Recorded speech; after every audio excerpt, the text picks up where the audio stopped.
Farmacias Medicity, la cadena de farmacias más grande del país, ahora llega a tu casa. Pídenos a domicilio al 1-800-633-424. 1-800-633-424. Quédate en casa. Damos la bienvenida al doctor Bernardo Vega, profesor investigador de la Facultad de Medicina de la Universidad de Cuenca. Doctor Vega, muy buenos días. ¿Cuál debería ser la conducta ciudadana en el mes de diciembre, el mes del año que se caracteriza por las reuniones familiares y de amistades? ¿Y cuáles son los lineamientos que deberían observarse en la ciudad? Muy buenos días y realmente muchas gracias por permitirme este espacio. Comenzaremos analizando que los datos en Cuenca realmente son de alguna manera tranquilizadores, ¿no? 3 semanas que hemos tenido, según el reporte nacional con diagnóstico de PCR, alrededor de 200 casos, ¿no? Es decir, estamos en una meseta con casos obviamente ligeramente elevados, como 253 del 19 de octubre, y en la última semana 204 nuevos casos hablamos.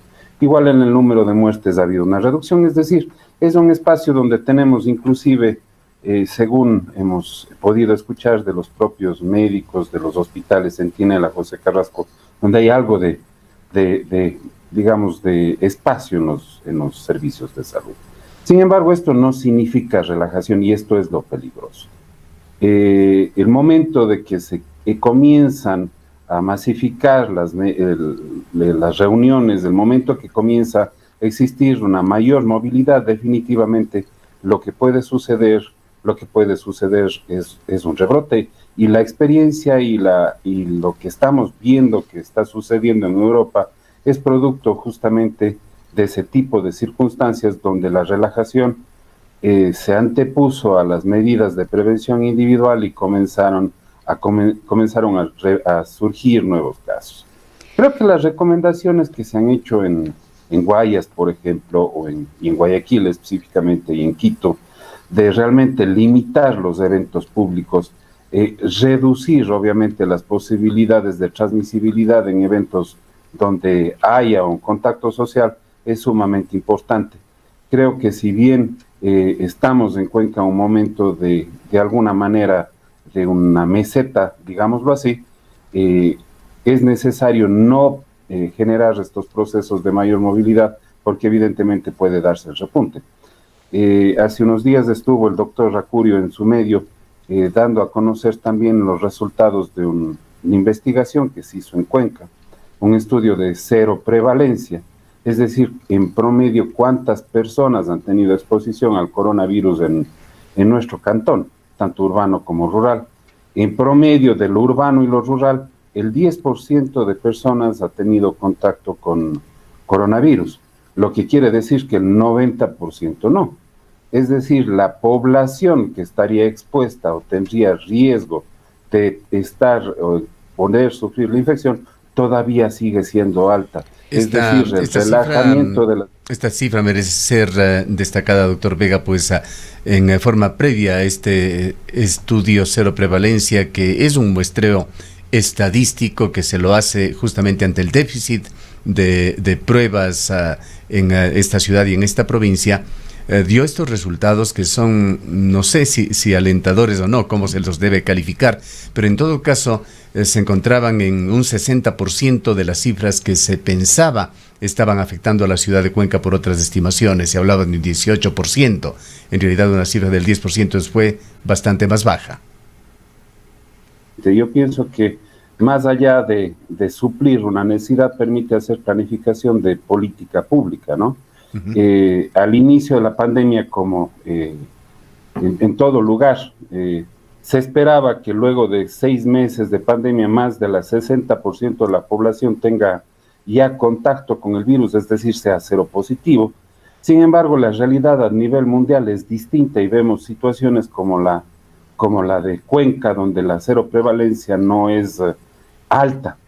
Yo diría que de alguna manera habría que tomarle como un aspecto que nos puede demostrar que el autocuidado que ha tenido la ciudadanía aquí en Cuenca, que las políticas públicas, tanto del Ministerio de Salud, de la zona, como del municipio, han dado sus resultados y han evitado obviamente una catástrofe con un contagio bastante elevado de personas. Hay ciudades como Lima, donde la cero prevalencia ha llegado luego de etapas de una gran conmoción en el área de salud al 30%, es decir, es un porcentaje no tan alto, y nos da obviamente cuenta de la realidad, nos permite evidenciar que existe todavía un riesgo de contagio y que definitivamente las medidas de prevención, el uso de mascarilla, lavado de manos, evitar reuniones, es algo fundamental al momento.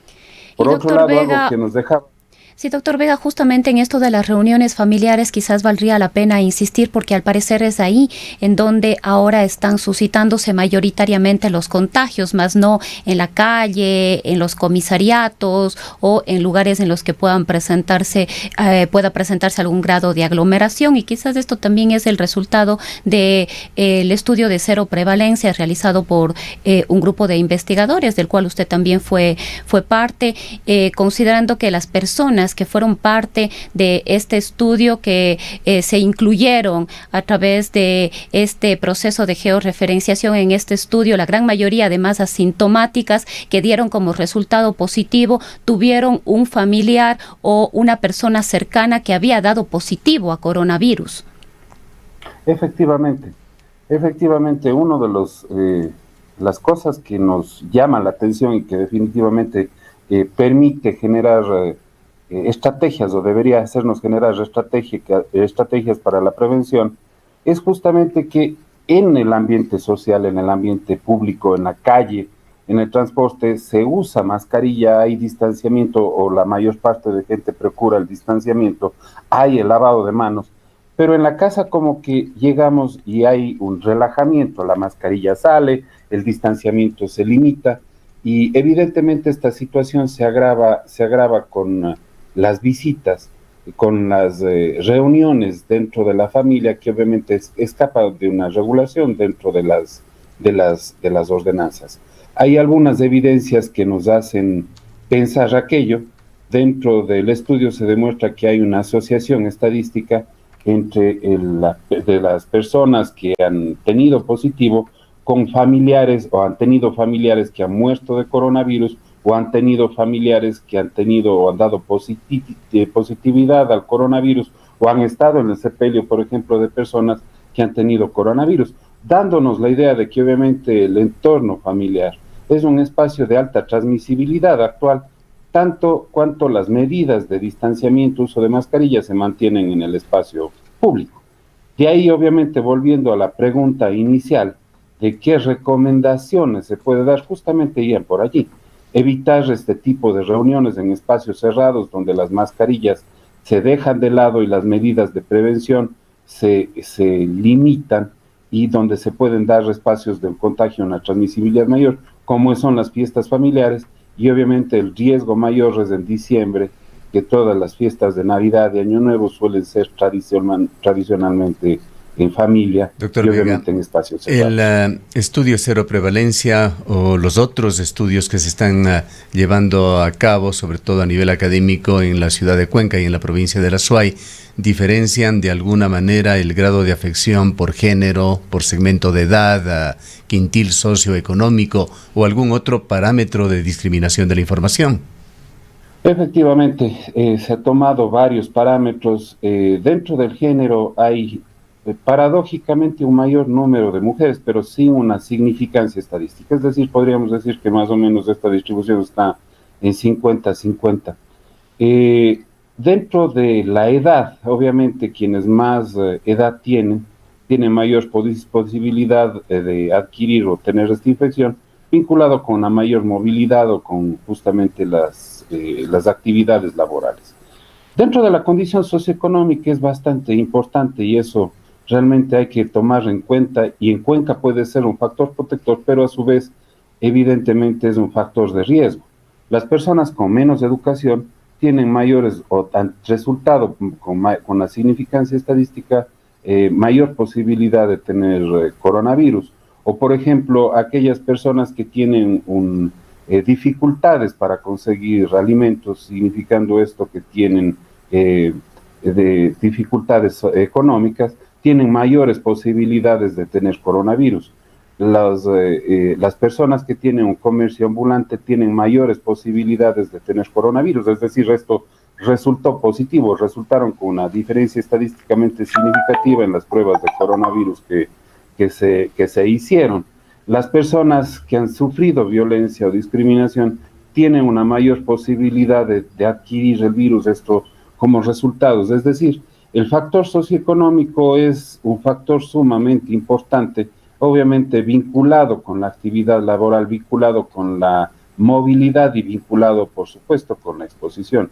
Al ser Cuenca una ciudad donde no existen una brecha tan grande o tan amplia, digámoslo así, no quiero decir que con esto no exista, sí se vuelve un factor protector y el hecho ha demostrado que no hemos tenido circunstancias críticas tan graves como en otras ciudades del país donde sí existe obviamente una brecha de pobreza mucho mayor.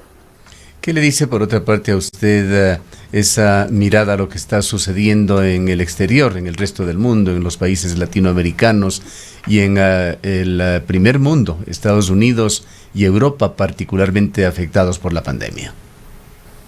Mire, yo creo que realmente es algo que debemos ver como una posibilidad que suceda si es que no tomamos medidas adecuadas.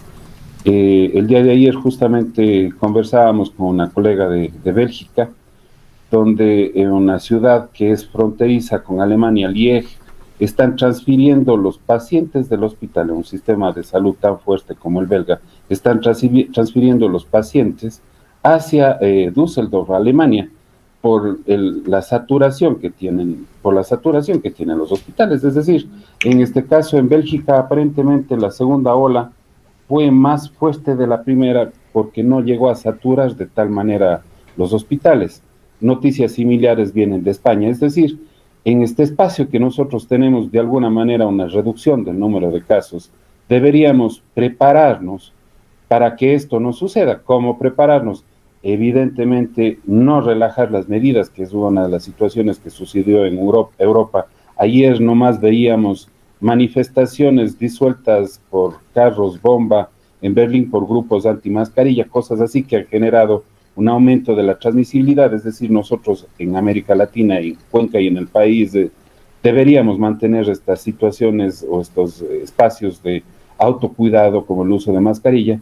Por otro lado, el número bajo de pacientes en este momento diagnosticados con PCR permitirían hacer un rastreo de los casos y evidentemente no solo con un estudio de cero prevalencia es suficiente, sino es un proceso dinámico que tendría que ir dando cuenta de cómo va generándose la inmunidad a nivel de la comunidad y también prepararnos dentro de los servicios de salud y de atención primaria para evitar y para poder estar dando respuesta necesaria desde una manera preventiva a posibles contagios que se pueden dar.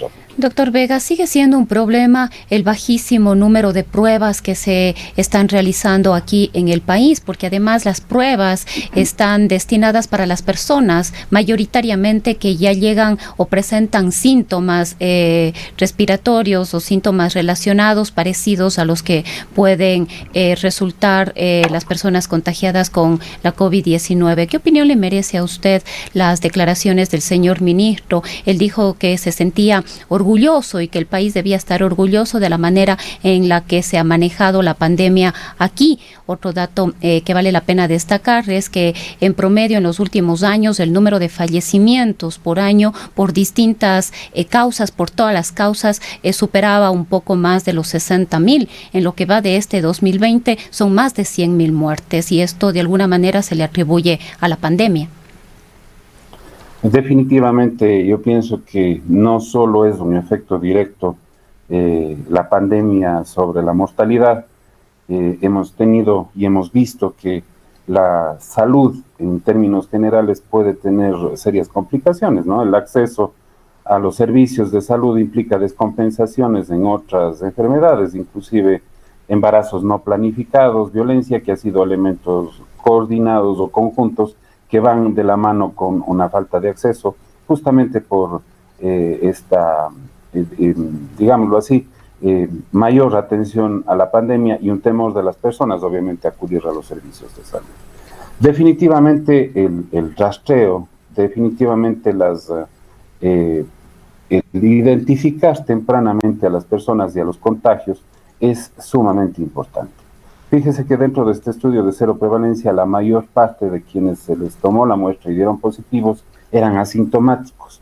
De ahí que obviamente hacer el rastreo de los contactos, aquellas personas que han hayan resultado positivas a COVID en una prueba rápida o en una prueba con PCR, así sea sintomática, es sumamente importante. Es decir, debe continuarse haciendo el monitoreo, debe hacerse el rastreo de esas personas o de los contactos y de las familias, sobre todo de aquellas personas que han dado positivas. Esto permite obviamente identificar tempranamente las personas que posiblemente de manera asintomática pueden estar generando una transmisibilidad. Los estudios de cero prevalencia, como decía, si bien hemos hecho el primero aquí en Cuenca, es necesario seguir haciendo porque justamente permite ir detectando de manera dinámica no solo el estado de la población en cuanto a su inmunidad, sino también detectar casos asintomáticos que no estaban informados, que no sabían y no tenían obviamente un conocimiento de haberse estado en posibilidad de transmitir la infección a sus familias, a sus seres queridos, y evidentemente esa es la situación más grave con el coronavirus. Es decir, el rastreo y las pruebas, el tamizaje son sumamente importantes en esta etapa de la pandemia de coronavirus a nivel nacional y sobre todo aquí en la ciudad. Para concluir, doctor Vega, es importante también reconocer que las decisiones de carácter político en el manejo de la pandemia resultan fundamentales, de allí el comportamiento diferente entre uno y otro país. En Estados Unidos, asociaciones de médicos, asociaciones de hospitales, también de enfermeros, emitieron una carta hace 2 días a Donald Trump pidiéndole que inicie la transición gubernamental para que no se genere un mayor lapso en el de por sí defectuoso manejo de la pandemia bajo su mandato hasta el momento. En Ecuador hay que dar crédito, de acuerdo con sus declaraciones, al gobierno por el manejo de la pandemia. El comportamiento epidemiológico no es cosa exclusivamente del azar. Mire, yo pienso que de todas maneras nos deja lecciones aprendidas, ¿no? No diría que sería digno de felicitación el manejo y sobre todo en algún momento algunas declaraciones de los primeros funcionarios del Ministerio de Salud, pero sin embargo, y como siempre lo he manifestado a nivel local, a nivel de la ciudad de Cuenca sí ha habido, de la provincia de La Suay sí ha habido una diferencia en el manejo de la salud. La prueba es obviamente que el exceso de mortalidad y obviamente no se llegó a un estado tan grave de emergencia a nivel local, digámoslo así, como una saturación brusca de los hospitales. Es la confluencia de todos, es la confluencia también de los gobiernos autónomos descentralizados, la conformación del COE cantonal y el aporte que damos de la academia, que de alguna forma ha hecho que en Cuenca tengamos una realidad de alguna manera distinta. Yo pienso que las críticas a Trump son unas críticas generalizables a nivel del mundo, digámoslo así, pues de alguna forma hubieron cosas que se han omitido y de alguna forma estamos en una segunda o estamos ahorita evitando una segunda ola y estas serían lecciones aprendidas para no volverlos a cometer. En el caso de Trump específicamente, creo que es evidente al echar abajo el sistema de salud que tenía el Obamacare que había, generó ya un proceso de inequidad en el acceso a la salud y evidentemente la prueba de que necesitamos un sistema fuerte y sólido público de salud a nivel mundial y sobre todo a nivel nacional, un sistema público fuerte que dé respuesta a esta pandemia es absolutamente necesario. Una lección aprendida sería que deberíamos fortalecer el sistema público de salud con talento humano y con recursos suficientes para que esto pueda surtir las necesidades responder a las necesidades sociales. Muchas gracias, doctor Vega, por habernos atendido. El doctor Bernardo Vega es profesor investigador de la Universidad de Cuenca. En el Ecaustro, desde hace 20 años, trabajamos día a día para generar la energía que tú necesitas. Hoy, renovamos nuestro compromiso de servir a la región y al país, generando desarrollo con conciencia y conservación ambiental y siempre mirando al futuro. El Ecaustro es energía.